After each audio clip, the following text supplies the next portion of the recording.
চলেন জান্নাতের shopping mall থেকে একটু শপিং করে আসি। জান্নাতের ভেতরে বিশাল এক শপিং মল থাকবে। প্রতি শুক্রবারে ডানে বায়ে সামনে পেছনে সব জায়গা থেকে বন বন করে মৌমাছির মতো জান্নাতীরা ওই শপিং মলে শপিং করতে আসবে।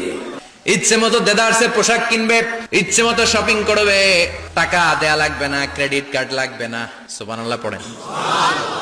সর্বপ্রথম জান্নাতীদেরকে কি খাওয়ানো হবে জানেন? মাছের ভুনা কলিজা। মাছের ভুনা কলিজা পেয়ে জান্নাতীরা কোপায় ফেলবে। খাইতে খাইতে শেষ। ফেরেশতারা বলবে এত খাইয়েন না, সামনে আরো আছে। পুরুষদের জন্য আল্লাহ তাআলা জান্নাতের হুরদের ব্যবস্থা করেছে। সুন্দরী, রূপবতী, গুণবতী, অপ্সরা, প্রিয়ংবদা, সুহাসিনী, সুকেশিনী, সুভাষিনী, অশুভম পর্ষা, দেখলে পাগল পাড়া হয়ে যাবে জান্নাতীরা। দুনিয়ার বুকে চোখটারে নিচের দিকে নামাও, সুন্দরী নারী দেখে তাকিও না, জান্নাতের হুরপরীরা তোমাদের অপেক্ষায় আছে। আপনার মনে যেইটা চাইবে সবটাই আপনি জান্নাতে পাবেন। সুবহানাল্লাহ পড়া।